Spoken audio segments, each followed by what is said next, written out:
John Howard does three types of programs. We do alternatives to prison, we work with people who are incarcerated, and we assist people as they come back into the community from prison. Prison is supposed to do two things: punishment and rehabilitation. I think in Canada we do punishment very well. I think we could get a lot better with rehabilitation. They need to behave, but if they do, they should have another chance at being an ordinary citizen. We, because we've chosen, in our minds we've said, we're going to help these guys make good choices, not reoffend, not make more victims, not cause more harm and grief. Coming up to my parole hearing, one of the anger management counselors said that he would like to, asked if I would like to, if I needed any help in setting up programs for when I get out on parole. So I said, sure. We work with the men who are in prison. We tell them of our services. We ask what they need for help. We try to assist them with it. If we can give them some decent treatment, make sure that they have the right links to the community, and that they have folks around them who are going to help them make good decisions, the chances that they will reoffend are really quite low. That worked really good until I threatened to punch out the anger management guy because he was supposed to be helping me set up programs so I could get parole.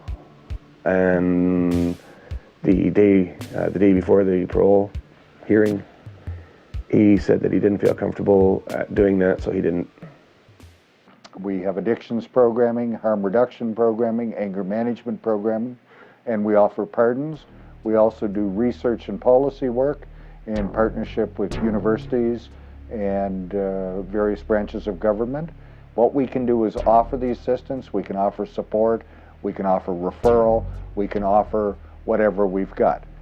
But if you don't want to beat your addiction, I can't help you. The most promising methods have been a much more social justice approach, or a restorative justice approach. The best model of that so far is one called the Circles of Support and Accountability, or COSA.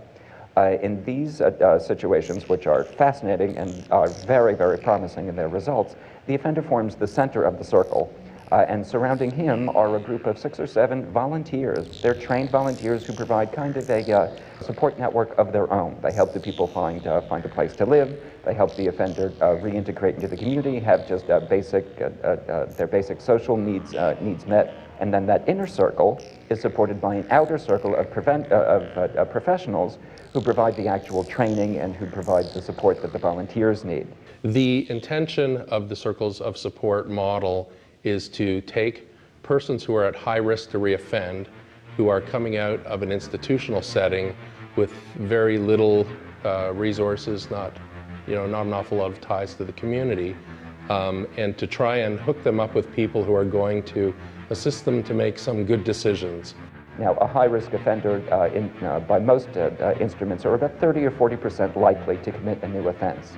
The people who participate in the circles are about 2% likely. We have to deal with the offenders. If we want to decrease victimization, we can't just give services to victims. We have to go to the source. The source are the offenders. We have to figure out why they're doing it. We have to identify what sort of factors are the ones that are most likely to lead someone to offend, and we need to intervene early before they start to offend. Within about 6 months after I got out, because I had nowhere else to go, my parents offered me I could stay there until I found a place. What people don't know is that about 80,000 people a year are released from provincial prison. And also what people don't understand is that about 96% of the people who go to jail in Canada get out. What ended up happening was I got a notice from the bank saying that they had foreclosed on my house and that I owed them $161,000. Now what makes it doubly hard is, by definition, he now has a criminal record. Virtually everybody is doing criminal record checks now. I'm moving to this address, and they look up on their map, they kind of Google it and say, there's a high school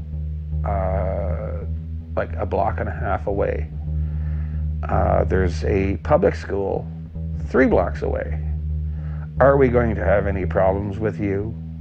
Where it falls apart is where you see all of a sudden on the front page of the newspaper, John Smith has moved to 175 Scarlett Avenue. And then what happens, our neighbors will taunt him, things will be said, bricks will be thrown. And certainly from an offender management standpoint, there seems to be research that if the stressors can be remained low on an offender's life, their tendency to reoffend will also be lower. Because it's a small town, everybody knows everybody's business. And because everybody knows everybody's business, hey, do you know there's a pedophile lives next door to you? You never know. Some people might get drunk one day and decide, oh, well, let's go play kick a pedophile.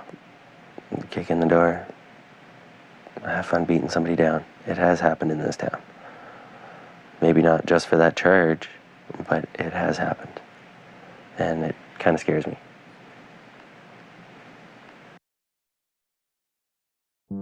Because I'm in the sex offender registry, that I have to check in with the police every year. They give you a month to do it, and if you don't check in, then they come and say, why haven't you done it? They have to report to their local police agency and provide that police agency with, basically, in a nutshell, their information as far as where they're living. If you don't, they can charge you and put you back in jail for up to 5 years.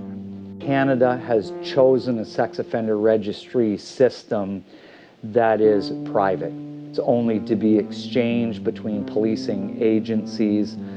The public does not know the whereabouts of the offenders, but the police agencies do. If you tell people that a bad guy is, in their neighborhood, what you basically get is fear. You don't get that kind of reasoned response that is going to be, okay, so this is my reality. What am I going to do about it? What does this mean for me? Based on the system that we have chosen, our offender compliance rates are in the neighborhood of probably 95, 97%. I think that sex offender public policy right now is a mess. It's an absolute mess. We have an awful lot of different laws that we have no evidence whatsoever tells us actually increase, safety in the community. We have some sense as ordinary citizens, first thing we think is, hey, yeah, that sounds like a good idea. But honestly, where's the data? I understand why they do it. And it's just one of those things.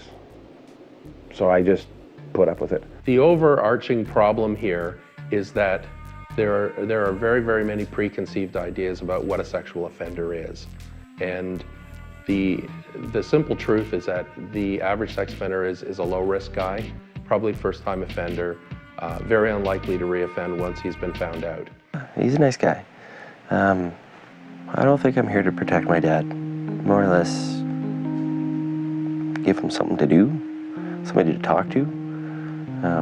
Because other than the dog, he doesn't really have any company. You can't actually judge people on their base charges. You actually need to talk with them. You need to figure out their story and, what circumstances actually brought them to where they are, what their charges are, who's involved, why they pled what they pled in court. And usually after you figure that out, you have a totally different outlook on that person. You're trying to forget the whole incident, put it behind you, and there's no sense of trying to dwell on something you can't change.